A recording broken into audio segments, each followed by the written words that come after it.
We continue with our Discernment of Spirits Mondays. And so we have talked about Rule 1, which kind of addresses those who are moving away from God. And then we began to talk about Rule 2, which addresses when a person is moving toward God, right? How does the good spirit and the evil spirit kind of behave in such a person moving toward God? And we talked about what the bad spirit does in such a person, right? The bad spirit bites, saddens, places obstacles, and also gives disquieting false reasons, and all for the sake of discouraging and having this person turn from moving toward God and begin to move away from God, right? So how does a good spirit act in such a person? Well, the good spirit does the opposite, of course, of what the evil spirit does. And let's just read kind of on the rule what it says. It says, "It is proper to the good spirit to give courage and strength, consolations, tears, inspirations, and quiet, easing and taking away all obstacles, so that the person may go forward in doing good."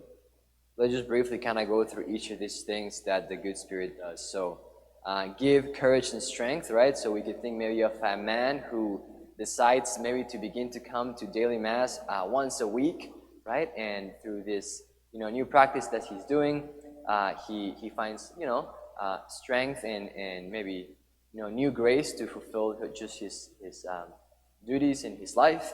And then as time goes on, maybe a month or two, things begin to get a little bit hard. Just it's getting more complicated to continue with this commitment that really is bearing a lot of fruit in his life, but it's just becoming kind of hard. And so he begins to be a little bit disheartened. We begin to see kind of the bad spirit kind of begin to bite and do some of these things.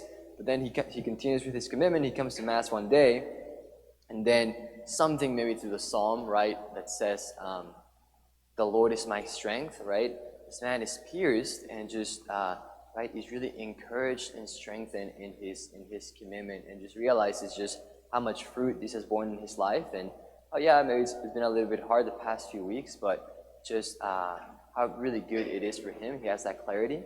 And so he kind of leaves that day Mass with a renewed strength and a renewed kind of joy in this commitment that he's been living for some time now, right? This is kind of what the good spirit does, right? Gives courage and strength. The good spirit also gives consolation and tears.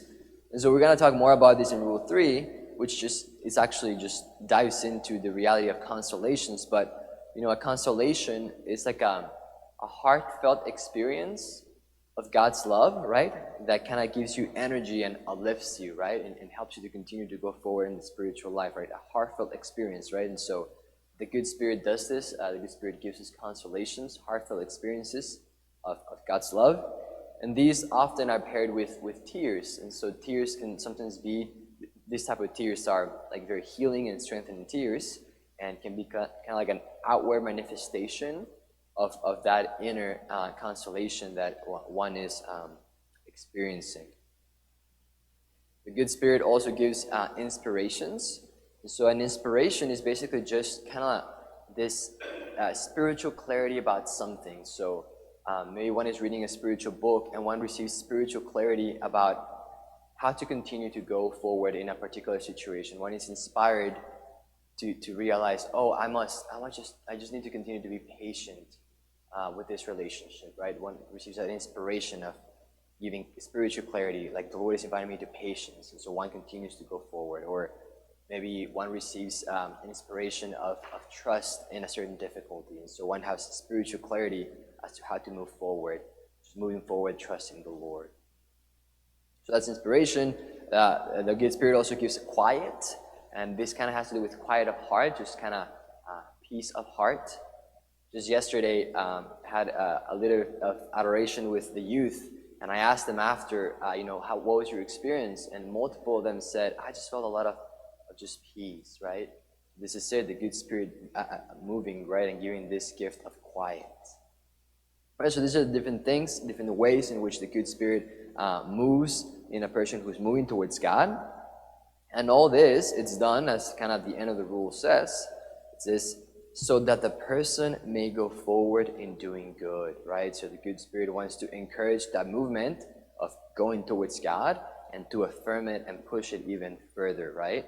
And so all these different things that the good spirit does is for the sake of the person. They continue to go forward doing good. Next Monday we'll pick up with Rule 3.